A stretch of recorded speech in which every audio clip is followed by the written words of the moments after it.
Most welcome all in medical pathophysiological classes. My name is Rakesh Rana. Now today we are discussing the homeostasis. Now what is homeostasis? Homo means similar या फिर constant and stasis means state. Similar state मतलब कि ऐसी condition जो हर एक परिस्थितियों में हर एक इन्वायरमेंटल चेंजेस में समान बनी रहती है, होम्योस्टेसिस कहलाती है। अब हम इसकी डेफिनेशन को देखेंगे। Now the process by which the body react to change. Change के द्वारा हमारी बॉडी के अंदर में क्या क्या प्रोसेस होती है in order to keep a conditions inside the body. All over the inside situations of body की हम स्टडी करते हैं in homeostasis. For example temperature the same, हमारी बॉडी का टेम्परेचर जो 37 डिग्री सेल्सियस होता है, इस टेम्परेचर को बनाए रखने के लिए हमारी बॉडी इंटरनल इन्वायरमेंट को मेंटेन करती है। इसी कंडीशन को हम होम्योस्टेसिस कहते हैं। नाउ और भी हम इसे आगे देखेंगे। What is homeostasis and thermoregulations, osmoregulations, glucoregulation and summary activities, इन सारी चीज़ों को हम इस वीडियो में डिस्कस करेंगे। Now what is homeostasis? Homeostasis means homeo मतलब कि सेम कंडीशन एंड स्टेसिस मतलब स्टेट। ठीक है। नाउ द बॉडी, फर्स्ट हम डिस्कस करें the definition of homeostasis. The body use so much energy, body को बहुत सारी एनर्जी की ज़रूरत होती है even during a sleeping, sleeping के समय भी हमारा ब्रेन एनर्जी को कंज्यूम करता है because it must contain a constant internal environment. वो अपने इंटरनल इन्वायरमेंट को मेंटेन करने के लिए एनर्जी को यूज़ करता है। ऐसी परिस्थिति में हम देखेंगे ऐसी प्रोसेस जिसमें keep the things same means this process of keeping things the same is called homeostasis. हमारी बॉडी के टेम्परेचर को, हमारी बॉडी के फ्लूइड्स को और बॉडी में वाटर के बैलेंस को सेम कंडीशन में बनाए रखने के लिए जो प्रोसेस परफॉर्म की जाती है वह प्रोसेस आपकी कहलाती है होम्योस्टेसिस।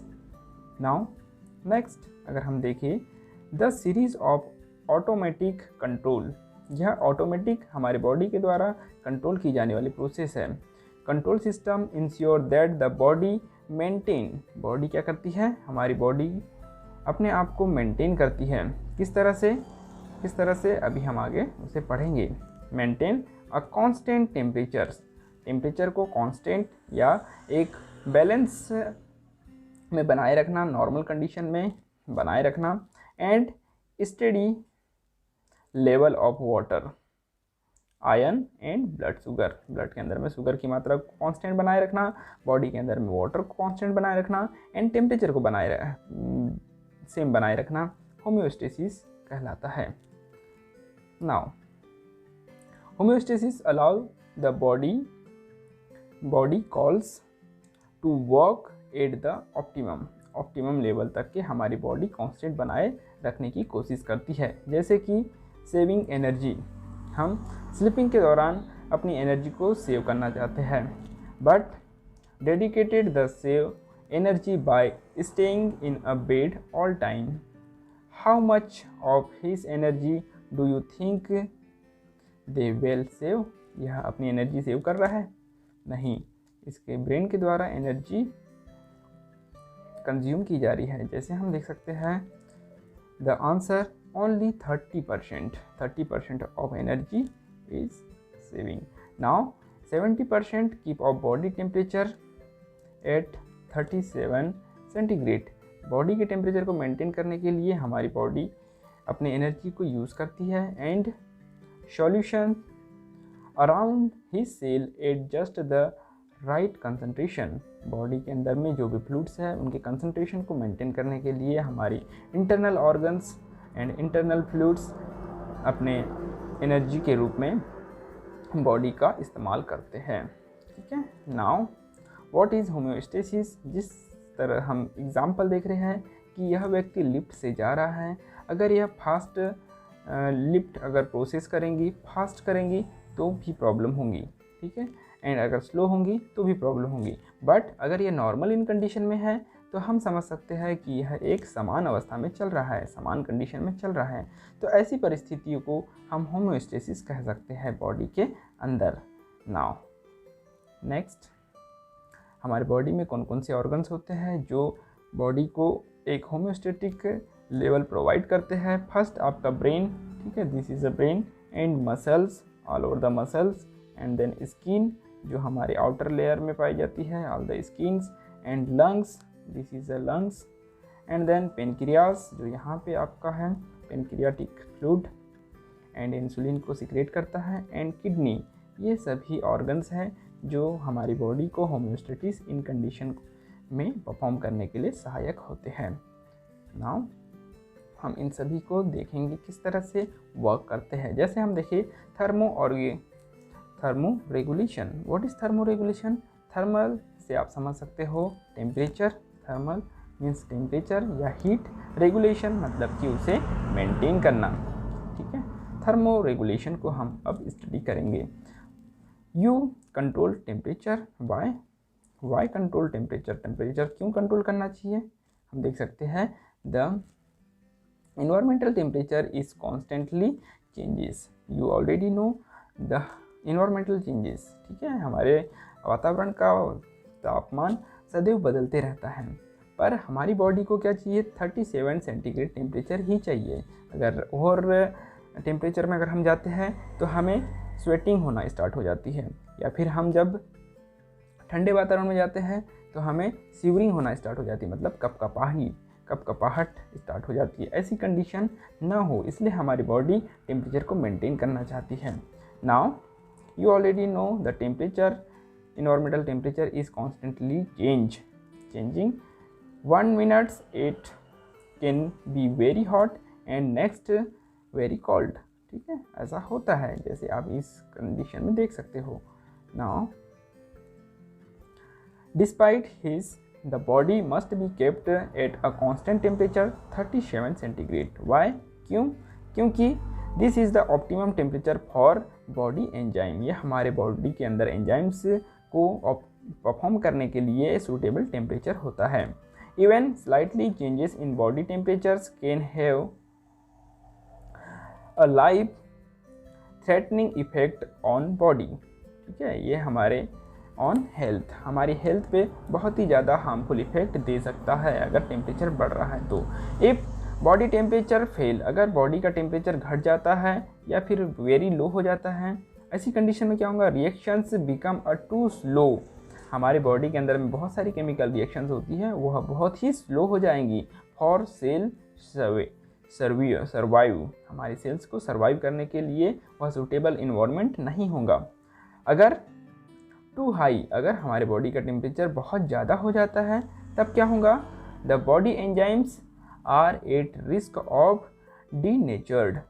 हमारे बॉडी के अंदर में present all over the enzymes जो कैटलिस्ट की तरह वर्क करते हैं, वह डीनेचरिंग फॉर्म में कन्वर्ट होने लगेंगे, उनका किसी भी प्रकार का परफॉर्मेंस नहीं हो पाएगा। इसलिए हमारे बॉडी को 37 सेंटीग्रेड टेम्परेचर की आवश्यकता होती है। This is the answer of this question. What is a core body temperature? हमारे बॉडी का टेम्परेचर कितना होता है? हमने अभी पढ़ा 37 centigrade. The vital organs located deep, body के डीप इंटरनल इन्वायरमेंट में हमारे ऑल ओवर द ऑर्गन्स पाए जाते हैं with in the body, such a heart, liver, kidney are maintain 37 centigrade temperature. This is a core body temperature. Now this is a core body temperature, and skin temperature at the body extremities such as the fingers too, and usually lower than a core body temperature. हमारे core body temperature मतलब कि internal organs, all over the internal organ से कम temperature हमारे fingers का होता है and हमारे toes का होता है, क्योंकि यह हमारे एक्सटर्नल ऑर्गन्स है, इसलिए उनका टेम्परेचर कम होता है इन्वायरमेंट की वजह से। Now on a warm day, गर्मी के समय में क्या होता है? स्किन टेम्परेचर्स में बी जस्ट 1 सेंटीग्रेड लोअर, ठीक है, lower than a core body temperature. जो स्किन का टेम्परेचर है 1 सेंटीग्रेड कम होता है हमारे इंटरनल ऑर्गन्स के टेम्परेचर से। But one a very cold day, जब बहुत ही ठंड का समय होता है तब हमारे इंटरनल बॉडी का टेम्परेचर 37 सेंटीग्रेड होता है, और जो आउटर ऑर्गन्स आउटर स्किन है उसका टेम्परेचर 9 सेंटीग्रेड लोअर, मतलब कि 9 सेंटीग्रेड कम हो जाता है। इंटरनल बॉडी में 37 सेंटीग्रेड टेम्परेचर है, तो हमारे आउटर जितने भी स्किन्स हैं, ठीक है, उसका टेम्परेचर 9 सेंटीग्रेड कम हो जाएगा, ठीक है। This types of conditions will be develop according to the environment. After then finding the right balance. Right balance के लिए हमारी बॉडी किस चीज़ की रिक्वायरमेंट करती है?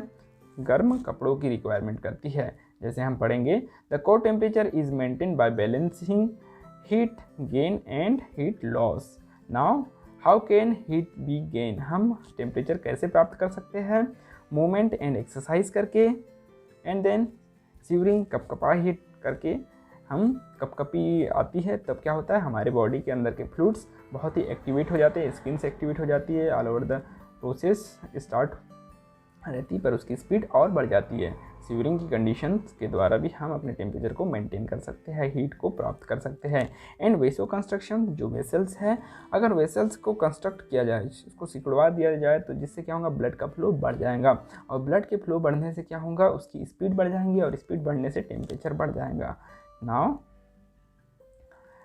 वार्मिंग एक्स्ट्रा क्लोथ्स, ठीक है, वेयरिंग एक्स्ट्रा क्लोथ्स। जब हम गर्म कपड़ों को पहनते हैं वे, तब क्या होता है, एक्स्ट्रा हीट हमें प्रोवाइड होती है, जिस तरह से इन्होंने वेयर करके रखा है।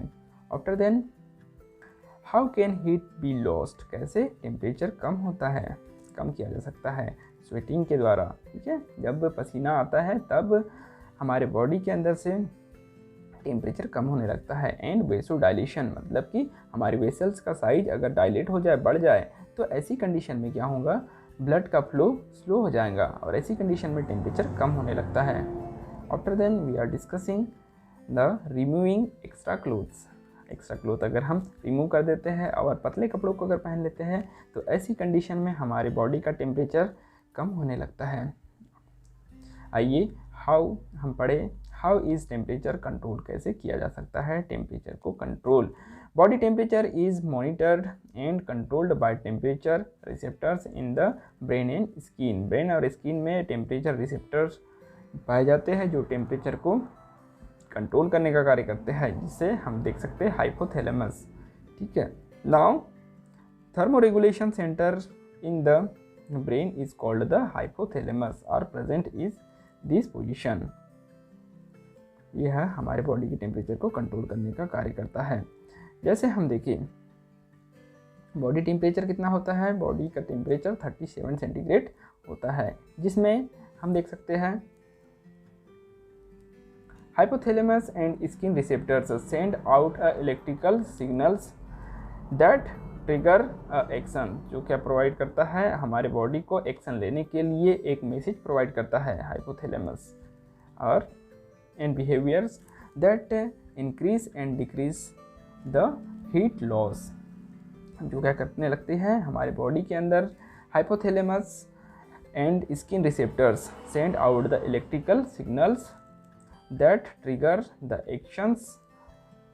वो हमारे एक्शंस, बॉडी के अंदर में जितने भी एक्शंस होना चाहिए जो टेम्परेचर को कम या घटा या बढ़ा सकते हैं, उन सारे एक्शंस को परफॉर्म करने के लिए सिग्नल्स प्रोवाइड किए जाते हैं, और यह एक फंक्शन स्टार्ट करता है, जिसके द्वारा क्या होगा, हमारे बॉडी को अगर अधिक टेम्परेचर की आवश्यकता है तो हाइपोथैलेमस इंक्रीज हो जाएगा, अगर बॉडी के टेम्परेचर को कम करना है तो डिक्रीज अवस्था में वो अपना कार्य करना स्टार्ट कर देगा। This is a heat loss.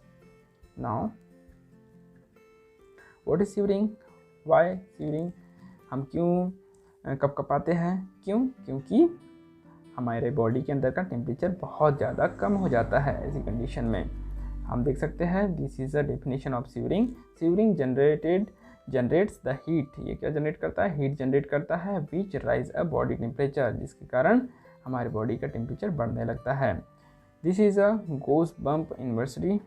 Now upright the hair, जिस कारण से क्या होता है, कपकपी की वजह से हमारे हेयर्स खड़े होने लगते हैं, ठीक है। अपराइड the hairs top and ensure the layer of air that help reduce the heat loss. Heat को कम करने के लिए इस्तेमाल किया जाता है. And वेसो constructions and warm up किस तरह से किया जा सकता है हम देख सकते हैं इस स्ट्रक्चर में. ये स्किन है, स्किन के अंदर में बहुत सारी वेसल्स पाई जाती हैं. अगर यह कंस्ट्रक्ट हो गई तो बॉडी के अंदर में ब्लड स्पीड से फ्लो करेगा और बॉडी का टेम्परेचर बढ़ने लगेगा. ठीक है, this is a vasoconstrictions. After then this is the condition, hair will be stand out. Okay, now हम लास्ट देख रहे हैं ये इंक्यूबेशन के द्वारा टेम्परेचर कंट्रोल किया जा सकता है. जैसे न्यू बॉर्न बेबी को इंक्यूबेटर में रखा जाता है और उसके बॉडी का टेम्परेचर मेंटेन किया जाता है 32 सेंटीग्रेड टू 37 तक के. Okay, thank you so much everyone. Next video में हम पढ़ेंगे ऑस्मो रेगुलेशन मतलब कि वाटर बैलेंस बॉडी के अंदर में किस तरह से किया जाता है. So most welcome in next class. Thank you so much everyone.